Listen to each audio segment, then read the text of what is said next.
Create with France Sydney.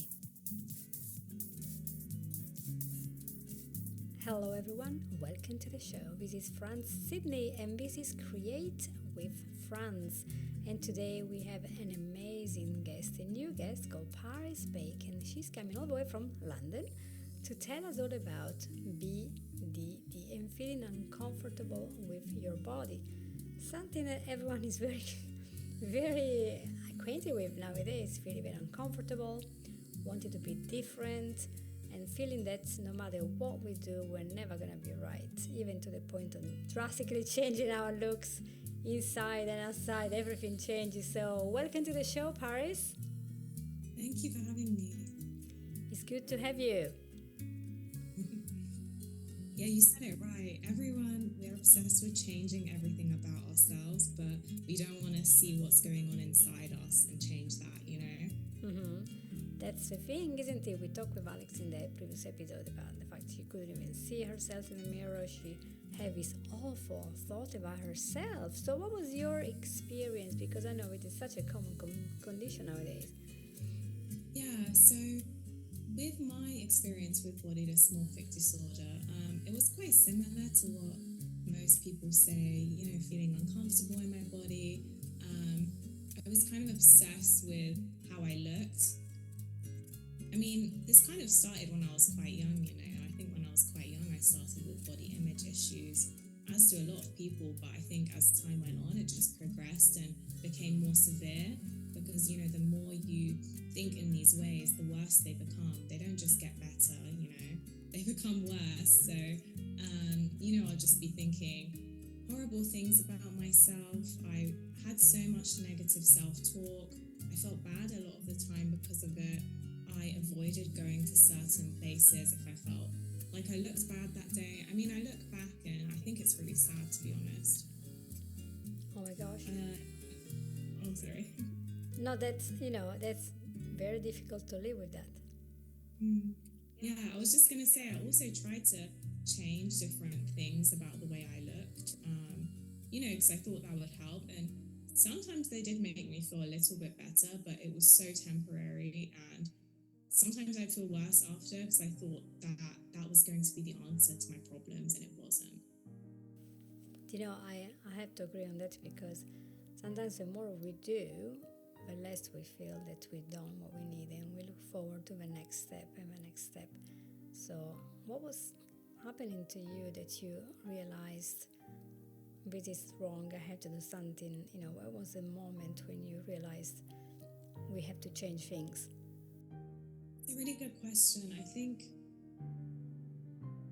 I just realized at one point that I was going too far away from what I wanted. I was, instead of feeling better and instead of looking better, I was feeling worse, looking worse, and I was like, okay, something's clearly wrong here. And I felt like that path I was on was destructive and it was just taking me away from my goal, which was, you know, ultimately feel good. But funnily enough, the further away I got from that, the worse I also started to look. So it was just like nothing was working for me, you know. Yeah, incredible. Yeah, I can sympathize because it's difficult to cope with. You know, you're going in this circle. Whatever I do doesn't get better. So what did you actually try to make yourself feel better? So I tried a lot of things. So like I said, first it was a lot of trying to change my appearance, trying to look for reassurance. I mean, that's another common one. I actually extensively researched like a lot of plastic surgery and things like that. So these were the things I was doing initially. And, you know, I realized these were making me feel worse. These weren't making me feel better. So then after that, when I actually decided to start healing, I firstly decided to start being a bit nicer to myself. I was like, okay, I can't keep treating myself like I hate myself. This is me, this is my body, this is my life. So I started being a bit kinder to myself. I sought out therapy. Initially I had CBT, which I want to say was helpful for the symptoms. So CBT kind of helps you with the symptoms of the disorder. So, being triggered by the mirror, or being triggered by photos of yourself or comments by other people. It really helped with those kind of things. But I still had this kind of feeling deep down that I wasn't good enough and I needed to change. So after the CBT, I had ACH, so Advanced Conversational Hypnotherapy or hypnosis, and that really helped me to kind of find the peace in myself and the acceptance that I needed, because I felt like for the longest time I just wasn't accepting myself, and I was just fighting myself, my life, my body. And fighting takes so much energy away from you, and you can't heal and you can't become better when you're always fighting. So after I had the ACH, I was like, wow, I can actually just feel good even if I don't change anything about myself.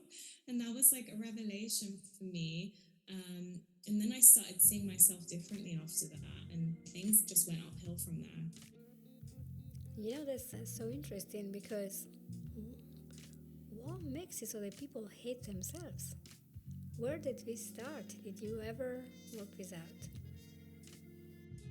Yeah, I talk a lot about this actually on my social media, but I think, of course, society plays a really big role in this, because they're always, society always makes us feel like we're not good enough to sell us things or whatever the purpose.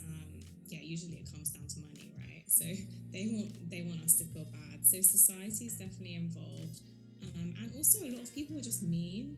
People are mean, and a lot of people don't have that self-worth that they need to just be resilient against these things. It is something deep to think about. Why are we so mean to other people who are not as we want them to be, or they're not fitting a standard, or they're different from us? There's something that I would like our audience to think for a minute.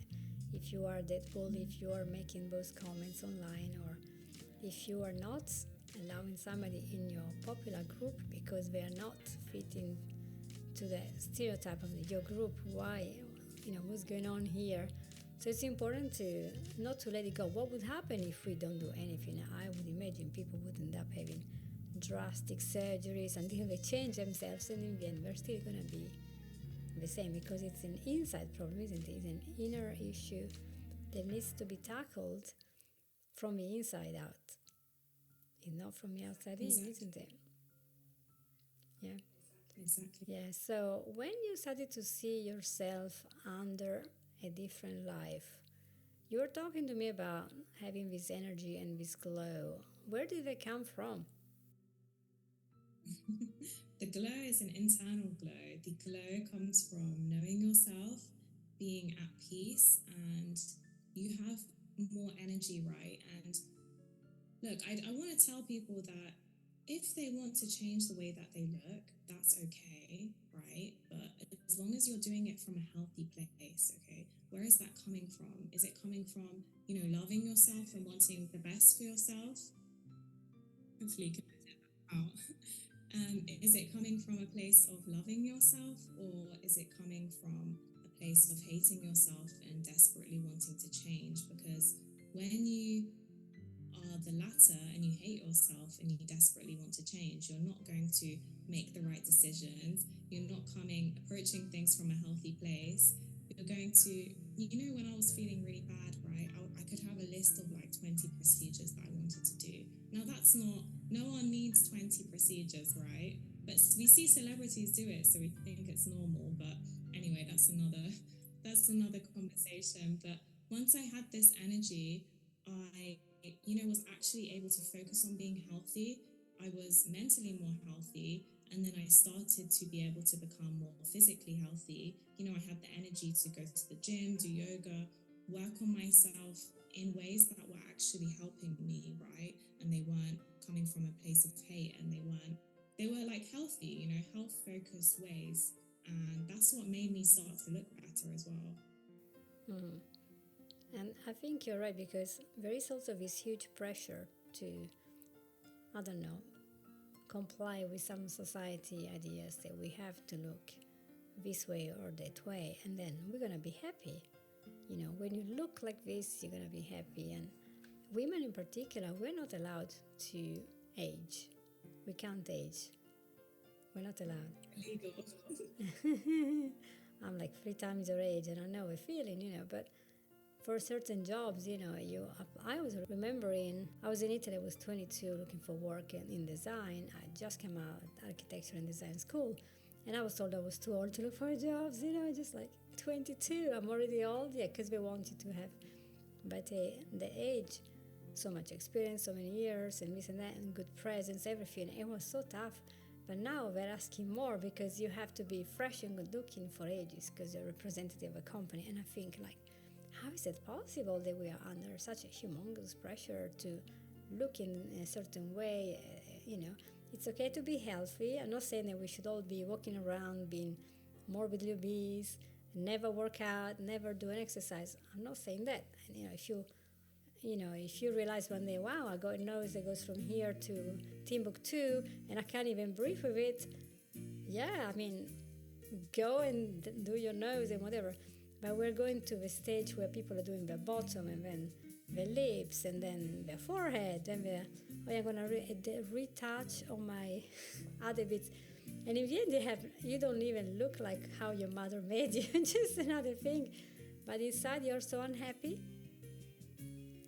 That is, for me, I can't believe this. How are we doing this in our society? So it is good to see that you found this peace and your acceptance, and you are not fighting, you're actually trying to move more to your inside part. And that's the thing. Is that what you do today, actually, as a job? Do you help people that have body dysmorphia? Or the thing, are you right there? Yeah, do you work with people that have exactly BDD, or do you expand on other people? Yeah, so it can be BDD or just body image issues in general, or even self-esteem and confidence, because they're all very related. And a lot of times people don't have confidence or self-esteem because of the way they look. So I work with, anyone that doesn't like the way they look or doesn't feel good enough, whether it's BDD or not. Yeah, if I look around, so many people from 13 onwards, they don't feel that they're going to be good enough. So it was great to hear that you got better and now you're feeling happy and you can help other people. But let's pretend that somebody in our audience today is in that place now and the boat is rocking and they feel this is terrible. Would you have any tips for them? Yeah, so firstly, don't try and change what you look like. Don't do that before you do other things. That's very important. I really recommend ACH. So ACH is amazing for basically finding any of these negative beliefs, any trauma, anything like that you have. It's able to heal it. And when you can heal from that stuff, you find that you're able to accept yourself so much easier because there's not all this stuff going on in your mind that's holding you back. So that's my second tip, is acceptance. Accepting where you are, how you're feeling, what can and can't be changed in your appearance.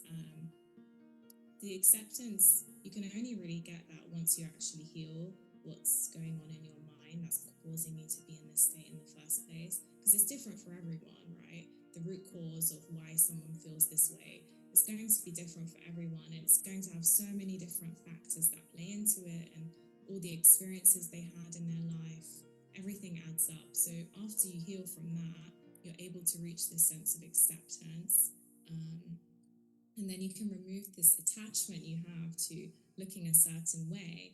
And then the third tip is, once you've healed and you've accepted yourself, you can use this energy to focus on what you do want, which I assume is feeling good, looking good, being healthy and happy, and, focusing your energy in that direction instead of obsessing over why things are this way and why you look this way and why you have these problems. Yes, these are great tips. Thank you so much, Paris. It's a good thing to know that we can get better. It is possible, and it's a lot cheaper to look inside and work maybe with therapists or with advanced conversational hypnosis instead of spending thousands in surgery and treatments and microneedling and whatever. They're coming out with all sorts of stuff now, and it's mostly women. There are men as well, but mostly women. And for certain topics, and it's so hard to go. So thank you so much. Where do we find you if you want to ask any questions?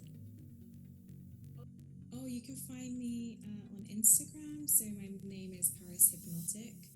Also same name on YouTube, same on TikTok, and Paris Beyk on Facebook. Okay, great. Well, thank you so much for being with us. It's been a pleasure, and I learned more today. And so I'll be checking out my mirror tomorrow to see if I'm just ready for some more inner work. Everyone, if you have any questions, feel free to contact me or Paris and see what we can do to help you with self-confidence and loving yourself, loving your body. So thank you again for being with us. Thank you for being in the show. Thank you. Bye.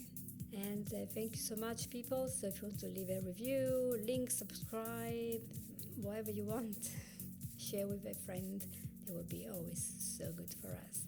So it's time to say goodbye, and I'll see you all next week. Take care. Bye-bye.